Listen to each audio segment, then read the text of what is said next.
पहाड़ों में 5 बहू का लटकता हुआ घर और रसोई। नदी का पानी लगातार बढ़ता जा रहा है और बारिश तो रुकने का नाम ही नहीं ले रही है। अगर ऐसा ही चलता रहा तो बहुत बड़ी समस्या हो जाएगी। भैया, क्या कोई तरीका नहीं है इस नदी के पानी को बढ़ने से रोकने का? हम इसे किस तरह रोक सकते हैं? बस अगर बारिश आना बंद हो गई तो ये खुद ब खुद नीचे उतर जाएगा। ये भादों का महीना है, इसमें बारिश ना होना ऐसा तो नामुमकिन है। हमें कुछ सोचना होगा, नहीं तो हमारे घर, खेत, बाग, बगीचे सब इस पानी में बह जाएंगे। शिवाय, अभिनव, अनिरुद्ध, राघव और आशीष ने गांव वालों से नदी के किनारे पत्थर लगाने को बोला। फिर सभी ने बड़े बड़े पत्थर उठाकर नदी के एक ओर पत्थर लगा दिए। इसके कुछ दिन बाद बारिश अभी भी लगातार हो रही थी। नदी का पानी लगातार बढ़ता जा रहा था। हे भगवान जी, पानी तो काफी ऊपर तक आ गया है।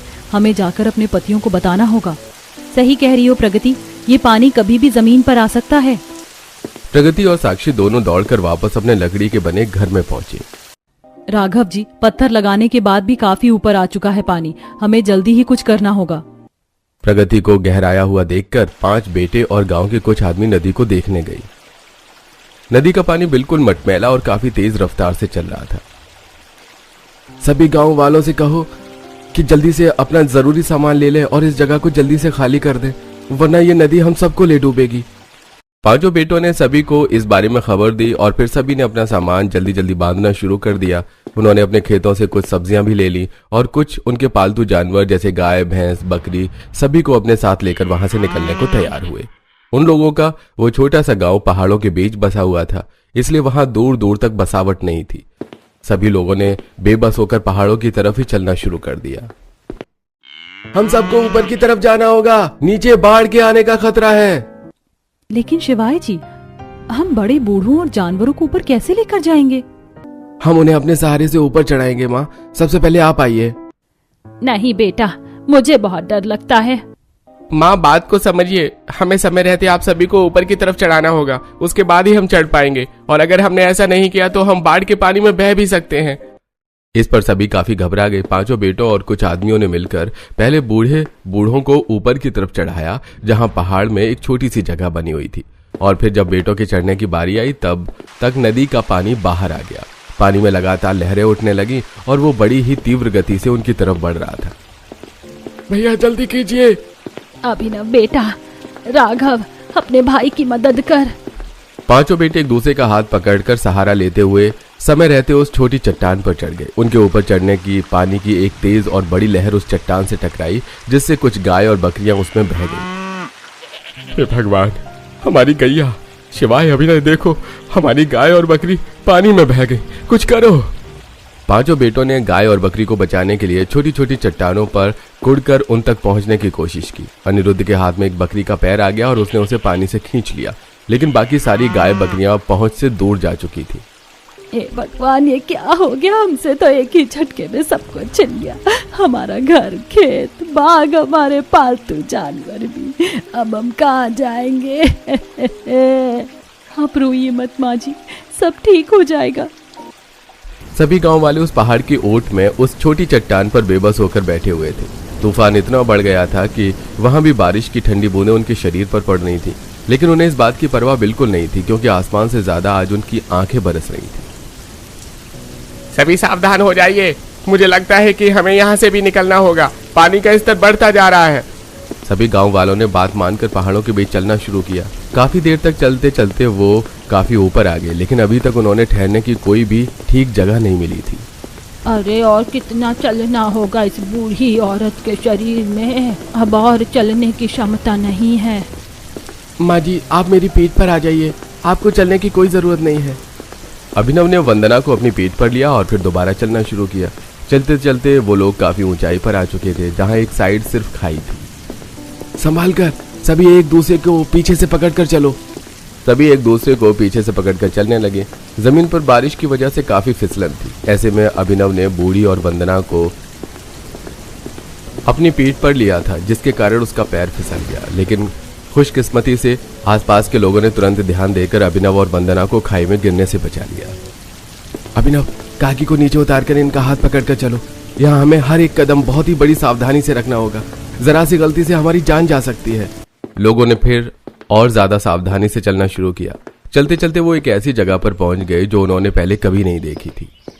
ये क्या, इन पहाड़ों पर तो खाली जमीन भी पड़ी हुई है और यहाँ कितने सारे पेड़ हैं। ये एक और जमीन है जो ऊंचाई पर बनी है, जिसकी वजह से ये 2 भागों में बटी हुई है। और देखो वहाँ थोड़ी दूर पर एक नदी भी बह रही है। सभी गांव वालों ने देखा कि पहाड़ पर 2 जमीनें आमने सामने थीं। वहां उनके बीच में एक खाई थी। नदी से बहता पानी जगह जगह पत्थरों से टकराकर नीचे खाई में गिर रहा था। नीचे का पानी तो बाढ़ की वजह से काफी गंदा हो चुका है, लेकिन ये पानी काफी साफ है। हम इसे पीने के काम में ले सकते हैं। सभी ने उस नदी से पानी पिया और अपने हाथ, मुंह और पैरों को धोया। उसके बाद सभी वहां आराम करने बैठ गए। बहुओं ने वहीं पेड़ों से लकड़ी तोड़कर आग जलाई और उस पर सभी के लिए खाना बनाया। क्या हम इस जगह पर अपना बसेरा नहीं कर सकते? ये जगह तो काफी अच्छी है। नहीं माँ, हम यहाँ नहीं रह सकते। हम कुछ दिन यहाँ बिता सकते हैं और वो भी किस्मत की बात होगी। एक तो ये जंगल बहुत ऊंचाई पर है, लगभग 6 मंजिल की ऊंचाई पर। ऊपर से पहाड़ के ऐसे इलाके में अक्सर भूस्खलन होता रहता है। हाँ भैया ठीक कह रहे हैं। पहाड़ के हिस्सों में लोग रोड बनाते हैं, लेकिन यहाँ कोई रोड नहीं है, इसलिए ये जगह खाली पड़ी हुई है। दोनों भाइयों के समझाने पर गांव वालों को सारी बात समझ में आ गई। उन्होंने वहां खाना खाया, पानी पिया और कुछ देर आराम किया। लेकिन उनके मन में भूस्खलन होने का डर बना हुआ था। सूरज ढल रहा था, शाम होने वाली थी। अचानक ही जमीन में हलचल शुरू हो गई। भाभी, मुझे चक्कर आ रहे हैं। यहाँ पर जमीन सच में हिल रही है। अरे नहीं, जिसका डर था वही हो रहा है। जल्दी यहाँ से चलो। अचानक ही पहाड़ से छोटे पत्थर गिरने लगे। सभी गांव वाले अपनी जान बचाकर नीचे की ओर भागे। नीचे की जमीन तिरछी बनी हुई थी। उन्होंने धीरे धीरे उसे उतरना शुरू किया। उन्होंने देखा कि पहाड़ के अंदर छोटी छोटी गुफाएं बनी हुई थी। अपनी जान बचाते हुए सभी उन गुफाओं में चले गए। शुक्र है भगवान का कि यहाँ गुफाएं भी बनी हुई हैं, वरना हम सब मारे जाते। अच्छा हुआ कि हम सबने पहले ही ध्यान दे दिया, नहीं तो किसी की जान भी जा सकती थी। सभी देख रहे थे कि पत्थर अभी भी गिर रहे थे। यह सब देखकर सभी को बहुत डर लग रहा था। कुछ देर तक बड़े बड़े पत्थर उनकी गुफाओं के आगे से गिरते रहे। कुछ उनकी गुफाओं से टकरा भी रहे थे। अब मुझे नहीं लगता हम इससे आगे जा सकते हैं। अब जब तक बाढ़ का पानी उतर नहीं जाता तब तक हमें यहीं रहना होगा। लेकिन हम यहाँ रहेंगे कैसे? हाँ, यहाँ से बाहर की जमीन तिरछी है। हम कोशिश करें तो रह सकते हैं। उसके लिए हम अपने साथ जो सामान लेकर आए हैं, हमें उनकी मदद चाहिए होगी। अरविंद ने सभी गांव वालों को बता दिया कि अब उन्हें यहीं रहना होगा और इसके लिए इस जगह पर उन्हें काम करना होगा। गांव वाले भी इसके लिए राजी हो गए। चलो बेटा, अब हम सभी को इन पत्थरों को तोड़ना और काटना होगा। इसके लिए हमें कुछ लकड़ियों की भी जरूरत पड़ेगी, जिनके लिए हमें वापस ऊपर ही उस जमीन पर जाना होगा जहाँ पर पेड़ खड़े हुए थे। आप फिक्र न करें पिताजी, ये काम मैं और अभिनव भैया कर लेंगे। इसके बाद अनिरुद्ध और अभिनव रस्सी बांधकर वापस उस जगह पहुंचे जहां पर भूस्खलन की वजह से ढेर सारे पत्थर पड़े हुए थे, जिसकी वजह से वहां के पेड़ टूट गए। भैया पेड़ तो पहले से ही टूटे हुए हैं, अब तो हमारा काम और भी आसान हो जाएगा। ठीक है अनिरुद्ध, अब जल्दी से लकड़ी काटना शुरू करो। पेड़ टूटने की वजह से उन्हें उसे काटने में ज्यादा देर नहीं लगी और वो काफी सारी लकड़ियां इकट्ठी करके रस्सियों की मदद से नीचे ले आए। अब उन रस्सियों को बीत कर लोगों ने अपनी अपनी गुफाओं में काम करना शुरू किया। उन्होंने लकड़ी से गुफाओं के आगे गैलरी बनाकर रेलिंग लगाई ताकि वहां पर गिरने का खतरा न रहे। हमें किसी तरह एक से दूसरी गुफा तक जाने का रास्ता बनाना होगा। हम लकड़ी से पुल की तरह एक से दूसरी जगह जाने का रास्ता बना सकते हैं। नहीं, लकड़ी का रास्ता बनाना बेकार है। एक पत्थर गिरते ही टूट जाएगा। इससे अच्छा हम पहाड़ को ही तोड़कर उसमें सीढ़ियां बना लें। उन पर रोक के लिए लकड़ी की रेलिंग बना सकते हैं। अब इस तरह सभी ने अपना काम करना शुरू कर दिया। पहाड़ की सतह तिरछी थी, जिस वजह से उन्हें काम करने में ज्यादा दिक्कत नहीं हुई। कुछ दिन लगातार पत्थरों को तोड़कर उन्होंने वहां सीढ़ियां बना ली और उस पर लकड़ी को रस्सी में बांधकर रेलिंग का आकार दिया।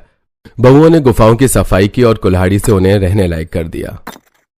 अब इस पहाड़ के अंदर उनके छोटे छोटे घर बन चुके थे।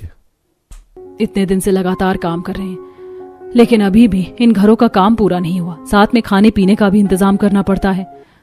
वो तो अच्छा है भाभी कि हर पहाड़ी के पास एक छोटा झरना बह रहा है, नहीं तो पानी की बहुत दिक्कत बन जाती।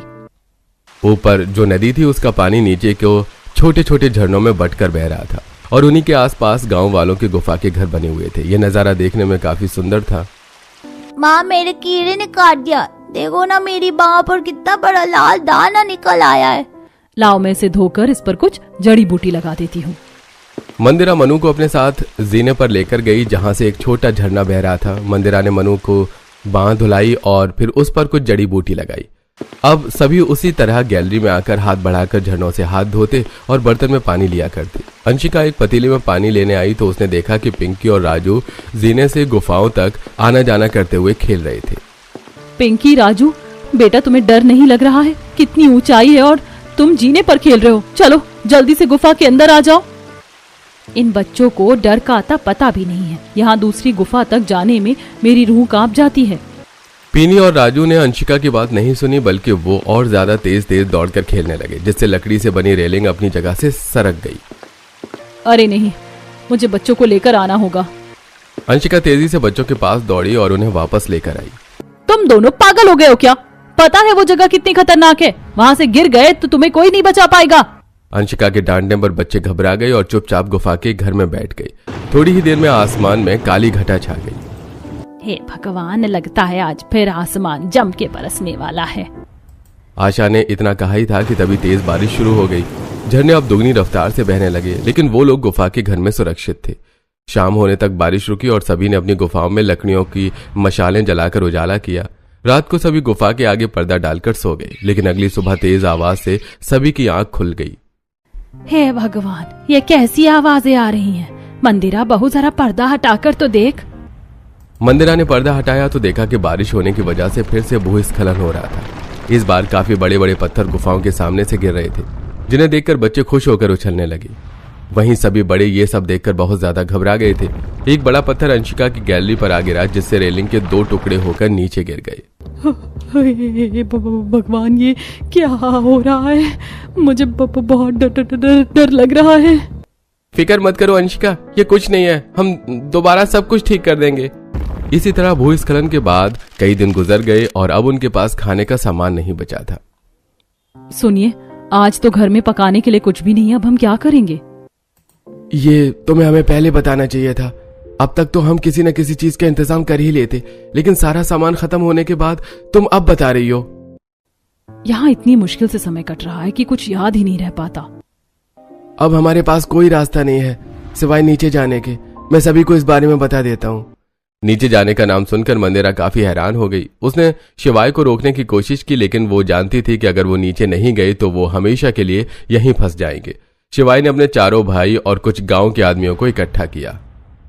लेकिन भैया, हम नीचे जाएंगे कैसे? क्या हमें इतना लंबा और खतरनाक रास्ता फिर से पार करना पड़ेगा? और अगर कर भी लिया तो क्या फायदा? नीचे तो पानी भरा पड़ा है। इस बार हम जहाँ से आए हैं वहां से नहीं, बल्कि यहीं से नीचे जाएंगे। भैया, यहाँ से नीचे कैसे जाया जा सकता है? ये तो खाई है। भले ये और खाइयों से नीचे है, लेकिन है तो खाई ही ना। और नीचे एक नदी है जिसका पानी अभी बहुत तेज चल रहा है। सबसे पहले हम एक लकड़ी की छोटी छोटी नाव बनाएंगे, उसके बाद रस्सियों की मदद से उन्हें नदी में उतारेंगे और फिर रस्सियों की मदद से ही हम नीचे जाएंगे। ये सुनने में किसी को आसान लग रहा हो, लेकिन ये बहुत खतरनाक है। हमें बहुत ज्यादा सावधानी से काम करना होगा। इसके बाद बिना देर लगाए सभी ने वापस पेड़ वाली जगह पर लकड़ियां काटकर छोटी छोटी नाव बनाई और फिर उन्हें रस्सियों से बांधकर नीचे उतारा। इस काम को करने में उन्हें 3 दिन लग गए, जिस बीच उन्होंने सिर्फ फल खाकर ही काम चलाई। उन्होंने पूरी 10 नाव बनाकर तैयार की और वो अब उनमें बैठकर निकलने के लिए तैयार थे। ऊपर से उनकी माँ, पिता, पत्नी और बच्चे उन्हें देख रहे थे। किसी नाव में कोई दिक्कत तो नहीं है ना? अगर किसी को शक है तो अभी बता दे, वरना दिक्कत हो सकती है। सभी ने इससे इनकार कर दिया और फिर धीरे धीरे एक नाव में 2 लोग बैठकर शहर की तरफ चल पड़े। हे भगवान, मेरे बेटों की रक्षा करना, उन्हें सुरक्षित घर वापस ले आना, बस इससे ज्यादा हमें कुछ नहीं चाहिए। उन सबकी माँ और पत्नियां उनके लिए प्रार्थना कर रही थी। मन्नू, पिंकी, देखो तो जरा हमारी बालकनी में कितना बड़ा पत्थर गिरा हुआ है। चलो इसे उठाकर फेंक देते हैं। जब सभी आंखें बंद करके प्रार्थना कर रहे थे, तब तीनों बच्चों ने उस पत्थर को उठाकर नीचे फेंका, जिससे वो पत्थर सीधा एक मधुमक्खियों के छत्ते पर जा गिरा।